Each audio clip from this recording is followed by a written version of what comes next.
नमस्कार। Online classes में आपका स्वागत है। हमारा थर्ड ईयर का पेपर जो फर्स्ट पेपर के अंतर्गत है हिंदी साहित्य का इतिहास, उसमें हमने कल किया था भक्ति काल, और भक्ति काल के अंतर्गत हमने किया था संत काव्य, सूफी काव्य, इनकी काव्य प्रवृत्तियाँ क्या है।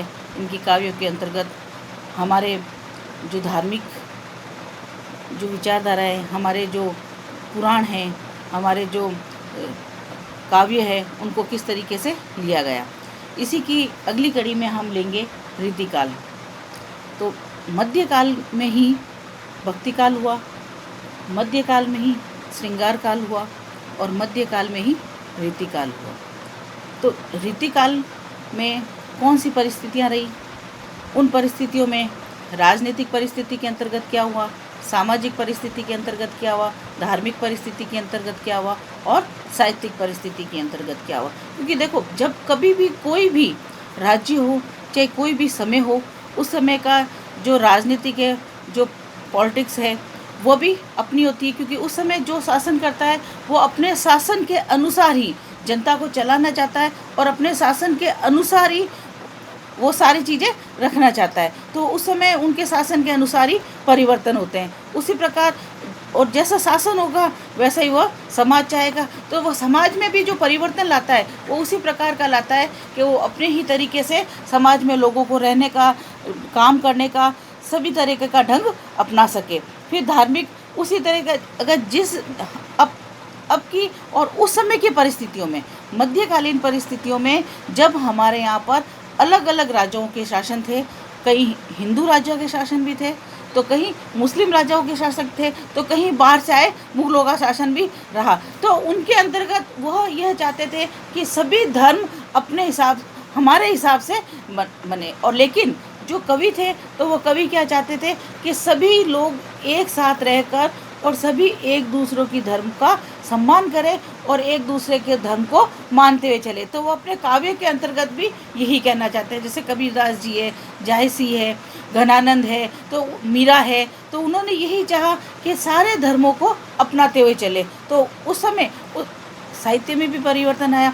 साहित्य में परिवर्तन कैसा आया, या जब हमारे यहाँ पर पौराणिक ग्रंथ थे, पौराणिक ग्रंथ के अनुसार क्या थे, सिर्फ उसमें धर्म की बातें थी, चाहे जैन धर्म हो, चाहे बौद्ध धर्म हो, चाहे हिंदू धर्म हो। लेकिन जैसे जैसे हमारे साहित्य में परिवर्तन आया, और वैसे वैसे साहित्य में क्या हुआ, बहुत अधिक परिवर्तन आ गए। बहुत अधिक परिवर्तन कैसे आ गए, जैसे श्रृंगार का, स्त्री के सुंदरता का वर्णन आने लग गया, कल्पना का वर्णन आने लग गया, स्वप्न का वर्णन आने लग गया। यहाँ तक कि हमने प्राकृतिक को भी परिवर्तित करके, प्राकृतिक में भी कल्पना का लेकर उसे आत्मा की परमात्मा में मिलाने का वर्णन कर दिया। तो इस तरह से साहित्य में भी परिवर्तन आया। तो उसी के अंतराल में हम आज रीतिकाल, जो कि श्रृंगार काल भी कहा जाता है, उसकी परिस्थितियों के अंतर्गत देखते हैं कि सबसे पहले जो राजनीतिक परिस्थितियाँ किस तरह से थी। तो रीतिकाल में जब हिंदी साहित्य का ये कौन सा था, तृतीय सोपान था, यानी कि तृतीय चरण था। सोपान का मतलब तृतीय था, जो कि श्रृंगार, राजनीति, अवनीति एवं रुग्ण मनोभाव। क्यों कि जैसे देखो, किसी भी चीज़ में 1 से 2 से 3 से 4, जैसे जैसे उसमें ज़्यादा बढ़ोतरी होगी, वैसे वैसे क्या होगी, उसमें किसी न किसी बात की कमियां आती रहेगी। तो वो भी क्या हो गया, रुग्ण भाव, यानी कि वो अंत के मनोभाव में जा रहा था। और वैसे तो ये जो चरमोत्सव था, क्यों चरमोत्सव था, क्यों धीरे धीरे हिंदुओं का राज्य खत्म होता जा रहा था और मुस्लिमों का और मुगलों का राज्य बढ़ता जा रहा था। लेकिन साहित्य के अंतर्गत ये क्या हो रहा था कि मुगल राज्यों का जो विनाश है वह चरम पे आ रहा था। हजारी प्रसाद द्विवेदी जी ने भी इसे कहा है कि श्रृंगार भावना में एक प्रकार का इसमें रुग्ण का भाव, रोग का भाव परिवर्तित हो गया। क्योंकि मुगल साम्राज्य शाहजहाँ शासन के उन्नत के चरम उत्कर्ष पर था, लेकिन कालांतर में उस ऐश्वर्य का भी भट्टा बैठ रहा था। क्योंकि कोई भी राजा हो, उसका जैसे जैसे शासन खत्म हुआ, तो शासन खत्म होने का कारण एक ही था कि उसका ऐशो आराम। जो जितना राजा ऐशो आराम में डूबा, उसका शासन उतना ही जल्दी समाप्त हुआ। तो यही मुगलों के साथ हुआ। मुगलों ने भी क्या किया कि अपने राज दरबार में जितना ज़्यादा ऐशो आराम की चीज़ों का व्यवस्था की, उतनी ही ज़्यादा उसकी उत्कर्षता की ओर गया, और उसका वैभव भी धीरे धीरे मिट्टी में मिलने लगा। दूसरी तरफ दिल्ली के कत्ले आम, पानीपत की पराजय से नैतिक बल को नष्ट कर दिया गया और उसका परिणाम यह हुआ कि भारत विखंडन की लहर में चल गया, यानी कि भारत के छोटे छोटे टुकड़े होने लग गए। और ये छोटे छोटे जो टुकड़े थे वो रजवाड़ों का ज़्यादा प्रभाव पड़ने लगा। जो मुगल बादशाह के महलों तक सीमित थी, इन रजवाड़ों में खंड खंड होकर फैल गई। क्योंकि पहले क्या था, मुगलों का एक मुस्त जो शासन था वो क्या हो गया, छोटे छोटे टुकड़ों में बढ़ गया। कहीं पर किसका शासन, कहीं पर किसी का शासन, तो कहीं पर किसी का चलन, तो कहीं पर किसी के चलन के रूप में वो अलग अलग रूप में बंटवारे हो गए। और जिसका नतीजा ये हुआ कि मुगल शाही जो शौकत सरकार थे, वह सामंतों की जो मानसिकता है वो भी क्या हो गई, संकीर्ण हो गई। क्यों कि विलासिता के चलते सभी में कुछ, जहाँ पर जिसको जहाँ सुविधा मिलती वो उसी राजा के दरबार की ओर ज़्यादा झुक जाता था, उसी के शासन की ओर ज़्यादा झुक जाता था। तो इस तरीके से लोगों का भी बंटवारा हो गया। और श्रृंगार भावना में जो इस तरह की जो भावना आई कि जहाँ पर हमारे यहाँ पर जो श्रृंगार के नाम पर सुंदरता को दिखाया जाता था, और वहाँ पर श्रृंगार के नाम पर एक स्त्री के जो रूप का वर्णन करने लगा, तो वहाँ पर जो काव्य है उसमें भी काफ़ी परिवर्तन आ गया। तो इस तरीके से जो रीतिकाल में है वह राजनीतिक परिस्थितियों के अंतर्गत परिवर्तन आया। राजनीति के साथ साथ वहाँ पर जो सामाजिक परिस्थितियाँ थी, उन सामाजिक परिस्थितियों के अंतर्गत जो सामाजिक व्यवस्था थी उस पर भी गहरा प्रभाव पड़ा। क्यों कि जैसा देश वैसा भेष, जैसी राजा वैसी प्रजा। उसी प्रकार जैसे राजा होगा, जैसा वहाँ पर शासन होगा, वैसा ही वहाँ पर समाज होगा। तो धीरे धीरे समाज में जो नैतिक मूल्य है उनका भी क्या हुआ, भोग विलास होने लग गया। निर्गुण संतों के प्रभाव में जाति पाति की रूढ़ मान्यता नष्ट होने लगी, उसके स्थान पर नवीन रूढ़ियाँ और मान्यताएं पनपने लगी। देखो उस समय धर्म के नाम पर कई कवि हुए और कई कवियों ने धर्म के नाम पर लिखा भी। तो कई कवियों के कारण जो ऐसी रूढ़िवादी विचारधाराएं थी वो तो समाप्त हो गई, लेकिन उसका प्रभाव उस भोग विलास पर उल्टी तरीके से पड़ गया। कि जैसे कबीरदास जी ने अपने उसमें लिखा कि भाई हम जैसे कर्म करेंगे, व्यक्ति जैसा कार्य करेगा वैसा ही जीवन जिएगा, वैसा ही उसके साथ वापस फल मिलेगा। तो उसी समय के जायसी ने, गणानंद ने, इन्होंने क्या किया, बिहारी ने, इन्होंने श्रृंगार रस किया। श्रृंगार रस में इन्होंने सारी चीज़ों को विपरीतता में ले ली। वर्णन स्त्रियों का करना, उसमें जोड़ना, भगवान को जोड़ना, ईश्वर को जोड़ना, ईश्वर की आराधना करना। तो निर्गुण में जहाँ पर धर्म को ऊपर उठाया गया, तो वहीं पर धर्म के नाम पर उन्होंने उसको नीचे दिखाने की भी कोशिश की गई। पेशेवर जातियों का निर्माण हुआ। इससे जो सरदार के जो वर्ग बने, वही सेवक को ध्यान नहीं रखा गया। जो सरदारों के जो वर्ग बने गए उसमें ये भी नहीं ध्यान रखा गया कि उसमें जो सेवक है उन सेवक की भी क्या एक स्थिति होनी चाहिए। ऐसी स्थिति में जो कवि थे वे आश्रयदाताओं की मानसिकता को भांपते हुए रचना आरंभ करने लगे। यानी कि जो उनके आश्रित कवि थे, तो कवि की जो रोजगार थी, कवि की जो रोजी रोटी थी वो किस पे थी, राजाओं पे आश्रित थी। तो उन्होंने जब देखा कि जिस राजा की जो मानसिकता है, जो राजा जिस चीज़ से ज़्यादा खुश होता है, वो अपने काव्य में उसी चीज़ को शामिल करने लग गया। तो उसी चीज़ को शामिल करने से क्या हुआ, जो सामाजिक जो ढांचा है, सामाजिक जो परिवर्तन है, उसमें बहुत अधिक बदलाव आ गया। और उसी बदलाव के कारण स्वतंत्र सामंत भोग विलास की दरिया में डूबते गए और समाज में नैतिक मूल्य का आदर्श एक कल्पना के रूप में एक निरर्थक साबित होता गया। और कहने का मतलब यह है कि समाज में नैतिक मूल्यों और आदर्शों की कल्पना करना भी निरर्थक है, क्योंकि राजा तथा प्रजा की राह पर चल पड़ा समाज की आत्मा इतनी संकुचित हो गई कि कला वासना, मूर्ति पूजा, साधना, समाज, चित्रवृत्तियाँ, चित्रण काव्य सारे ये एक कौशल के रूप में बन गए। नारी का मानसल चित्रण, नायक नायिका का भेद निरूपण कवियों की प्राथमिकता बन गई। क्यों कि मुगल शासकों को यही चीज़ ज़्यादा पसंद थी।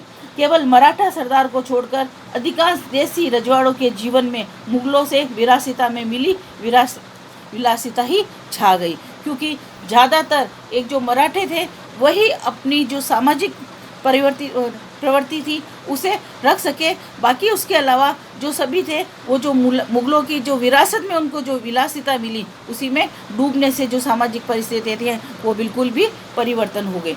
अब जब सामाजिक परिवर्तन हुआ, राजनीतिक परिवर्तन हुआ, तो स्वाभाविक है धार्मिक परिवर्तन भी होगा ही। तो धार्मिक परिवर्तन के अनुसार यह काल धार्मिक दृष्टि से भक्ति के पूर्ण पराभव का काल था, जो भक्ति की लहर भक्ति में अपने उन्मुक्त प्रवाह से बह रही थी। श्रृंगार काल में पूर्णतः विकृति हुई। जहाँ एक और राजनीतिक परिस्थिति पर प्रभाव पड़ा, तो वहीं एक महान व्यक्तित्व पैदा नहीं हुआ जो इस लहर को आगे बढ़ा सके। उस समय कोई एक ऐसा कवि नहीं हुआ जो कि इस लहर को आगे बढ़ा सके, क्योंकि हमने सामाजिक में देखा कि जो हो राजा जैसा चाहता था, कवि वैसी ही रचना लिखता था। तो उसी से इस युग के काव्य में हर काव्य का विषय भक्ति काल के आराध्य राधा कृष्ण को बनाया, किंतु कृष्ण की मधुर भाव भक्ति नायक के रूप में और नायिका भेद के रूप में काम आने लगी। यानी कि राम और कृष्ण में काव्य लिखे गए, लेकिन उनको, जैसे हमने कल भी बात की थी कि घनानंद ने क्या किया, कि घनानंद ने लिखा तो अपनी प्रेयसी पे था, लेकिन उसने सारा वर्णन किसका किया, कृष्ण का किया। हर जगह नाम किसका डाला, कृष्ण का डाला। कबीर ने राम का वर्णन किया, लेकिन अपने आप को राम की नायिका के रूप में, अपने आप को राम की पत्नी मानते हुए लेकिन उसका वर्णन किया गया। तो श्रृंगार में किया तो राधा और कृष्ण का है, राम और सीता का है, लेकिन उसमें नायक और नायिका के रूप में वर्णन किया गया। तो जब इतना परिवर्तन हुआ, तो फिर इन सभी के कारण जो परिवर्तन हुआ और जो हमारे साहित्य के अंतर्गत हुआ, तो वह परिवर्तन क्या कहलाएगा, साहित्य परिवर्तन। तो वो क्या हो गई, साहित्य परिस्थितियाँ। तो उस समय की जो साहित्य परिस्थितियाँ थी, वो कृष्ण की मधुर भक्ति प्रचलित हुई, अष्टयाम इत्यादि विलास के ग्रंथों की रचना की गई, पूर्ण परिपाक श्रृंगार काल में दिखाई दी। सूफी मत व साहित्य अस्तित्वहीन की ओर अग्रसर था। संत का ज्ञान मार्ग पर्वत की कंधार तक ही सीमित रह गया। जैसा कि भक्ति काल के उत्तरार्ध में श्रृंगार भावना को जोर पकड़ने लगी, उसी प्रकार जो राजा के राजशाही थे वो फलने फूलने लगे। क्यों कि जो राजा चाहता था, जिस तरीके का काव्य लिखा, वही राजकवि आगे बढ़ने लगा। उसके अलावा जो समाज पर लिखता था, जो रूढ़िवादियों पे लिखता था, उस पर हमेशा किसी न किसी कारण से रोष लगाया जाता था, और किसी न किसी कारण से रोष लगाकर उसे रोक भी दिया जाता था। आश्रयदाताओं की प्रशंसा पर, दानवीरता पर, उनकी युद्ध वीरता पर अतिशयोक्ति बढ़ा चढ़ाकर जो कवि लिख पाया, वही उस समाज में चरम स्पर्श पर पहुंच सका, अन्यथा वह कवि नहीं पहुंच सका। भाषात्मक दृष्टि से देखा जाए तो इस समय जो साहित्य की भाषा थी, वह क्या थी, ब्रज भाषा, अवधी भाषा, बुंदेलखंडी भाषा, राजस्थानी भाषा, यही हमारे साहित्य के सृजन करने में ज़्यादा काम आने लगी। अब जब राजनीतिक परिस्थितियाँ हुई, सामाजिक परिस्थितियाँ हुई, धार्मिक परिस्थितियाँ हुई, तो इन परिस्थितियों के बदलाव के साथ साथ जो हमारी कलात्मक परिस्थितियाँ थी, उनमें भी परिवर्तन आया। तो इस समय की जो कलात्मक परिस्थितियाँ थी, उन कलात्मक परिस्थितियों के अंतर्गत जो कल्पना का विकास था, जो कल्पना की दृष्टि से जो प्रदर्शन किया जाता था, वह प्रवृत्तियाँ बहुत अधिक बढ़ गई। क्यों कि इन्होंने जो भी लिखा, वो क्या लिखा, बड़ा चढ़ाकर अतिशयोक्ति के रूप में कल्पना की। तो कल्पना भी इस तरीके से की, जैसे जायसी ने की, नागमती का विरह वर्णन की, तो विरह वर्णन की तो 12 महीने में जो समय व्यतीत हुआ, उसे हद से ज़्यादा बड़ा चढ़ाकर उसने उसका वर्णन किया कि उसने वो 12 महीने किस तरीके से उस पर व्यतीत हुए, उसको किस तरह से उसने अनुभव किया। तो उस तरह, इसीलिए वो क्या हुआ, एक कलात्मकता, एक कल्पना का आधार उसमें बहुत अधिक बढ़ गया, और जिसी के कारण सामंती वातावरण में पल्वित होना माना जाता है। इसीलिए कला में वासना सहज रूप से स्वाभाविक हो गई। क्यों कि जब कल्पना की जाती है, तो कल्पना में तो व्यक्ति कुछ भी सोच सकता है, और कल्पना में सोचने के कारण उसके काव्य में जो अश्लीलता है, काव्य में जो हद से ज़्यादा बढ़ा चढ़ा कर है, वह दिखाई देने लगा। किंतु मौलिकता के स्थान पर कला में नग्नता और भी प्राचुर्यता से हो गई। आश्रयदाताओं को प्रश्न करने के कारण, जो उस समय के राजा थे, उनको प्रश्न करने के कारण उन्होंने हर एक अंग को इस तरह से बताने की चेष्टा की कि नायक नायिका की प्रतिकृतियाँ निर्मित होने लगी। कलाकृतियाँ आप लोग कई जगह देखते हो कि स्त्री और पुरुष नायक और नायिका की जो कलाकृतियाँ के रूप में, तो वो और ज़्यादा बढ़ा चढ़ा कर करने लगे कि ताकि हमारी प्रशंसा हो और हमें राजा प्रसन्न होकर ज़्यादा से ज़्यादा हमें धन की प्राप्ति कराएं। तो इसी से लेकर वह कृष्ण और राधा, शिव और पार्वती के श्रृंगार प्रधान चित्रों का निर्माण हुआ। मूर्ति कला में श्रृंगार के रोमानी वातावरण का भी प्रदर्शन होने लगा। नाम किसका? राधा और कृष्ण का, पार्वती और शिव का। इन आराध्यों के नाम लेकर, इन ईश्वर के नाम पर इन्होंने अपने काव्य की अंतर्गत जो कलाकृतियाँ हैं उनका निर्माण प्रारंभ कर दिया। तो इस तरीके से हमारे रीतिकाल में जो हमारे पुराने समय तक जो चीज़ें नहीं चल रही थी वह चीज़ें भी हमारे यहाँ पर आने लगी और उन चीज़ों का भी हमारे काव्य पर असर पड़ने लगा। तो इस तरीके से उस समय की वो काव्य प्रवृत्तियाँ रही।